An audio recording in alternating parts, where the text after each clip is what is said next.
What's going on, family? Welcome back to Israel's Movie Reviews. And today we're going to be discussing Hulu's Fresh.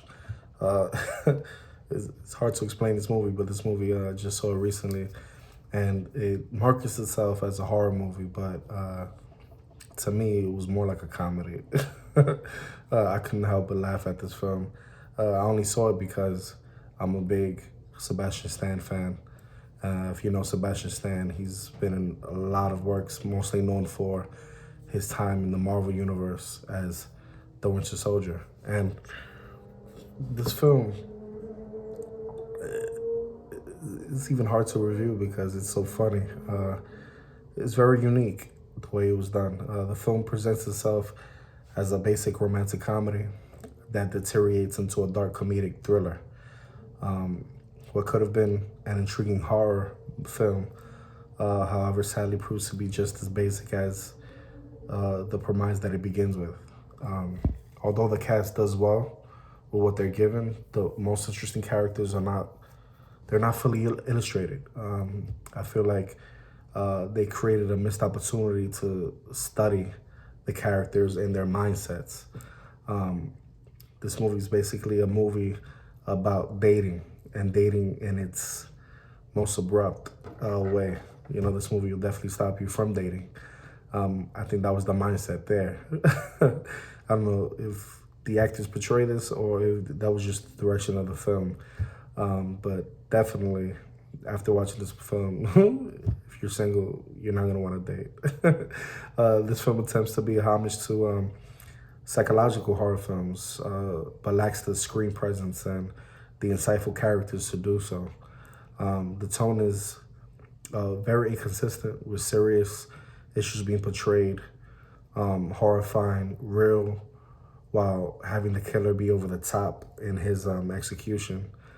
The cinematography, while at times spectacular, also has a basic look to it, which makes the film feel kind of cheap, feel generic in a way. The film also recycles plot elements of better executed films from the past, making this one feel lost in the mix because they took so much from other films. By no means this is an ambition to movies, to cinema, but because of its generic characteristics, it lacks the elements to feel memorable. This is a one and done. Creating an overall missed opportunity of, to me, would have been a very intriguing concept. But, you know, there are some positives. To me, this film opens up as a well-written rom-com, which I'm not a fan of. I'm not a big rom-com guy, if you know me by now. And it has a long prologue, nicely observing a bad date, and gallows humor shared by veterans of the dating trenches. Then it goes all wrong as we plunge into this psycho captivity of a serial killer, which leads to a pretty bland, sequence of events. But with that being said, the production is stylish, the performances were really good, and the music was interesting. Sometimes ironic, sometimes humorous, sometimes what the fuck, you're like, okay. A big problem is that the action and the climax is handled, I feel, ineptly, as the actors bounce about to little purpose. But the biggest problem is that it's all in one long platitude. Through no fault of their own, women are badly treated by men and are entitled to stick up for themselves. And I'm talking about real life.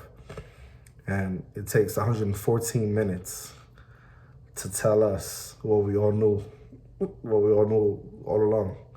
To make things worse, there's only a vague insight, I think, into the killer and the people around him, one of whom appears and disappears without no explanation. So the scenario just presents itself as a flat revenge fantasy in a way.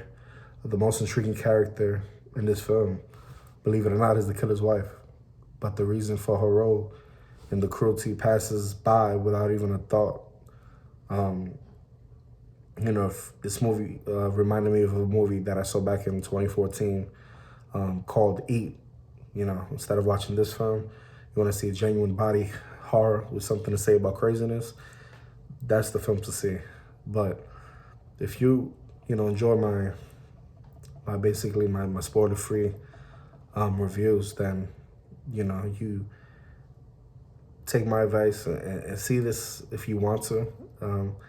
Uh, it's, the last 20 minutes of the definition to me of insanity. This film definitely delivers an extraordinary, captivating scene or scenes, an assertive, directional debut, taking some gruesome screenplay to the next level by Mimi Cave. Sebastian Stan in this film demonstrates his range. His range is ludicrous, man. This man could act his ass off. He's not just your action star. He's been in so many things, and I understand why. His counterpart in this film, Daisy Edgar-Jones, gives a breakthrough performance that may warrant a couple of awards by the end of the festival that this movie actually answered. I believe it entered the Sundance Film Festival, and I think, I'm not sure now, but I need to look back. I think she probably even won a few things. She's starred in Normal People, and I feel like the two leads to me are just wonderful. It's just, I feel like this just wasn't the movie for them, but definitely go check it out. This movie is still, streaming exclusively on Hulu. So go check it out before actually time runs out. But I guess it's gonna be there for some time. And definitely let me know what you thought. I didn't think much of the film. I gave it, believe it or not, I gave it a very low grade. I gave it a 5 out of 10. Although I do love the actor and actresses in this film. But it was missing a lot. The story, plot development, character development. And what's funny is the rolling credits, about 40 minutes into the film, you actually get your title. It's the weirdest shit I've ever seen in a film.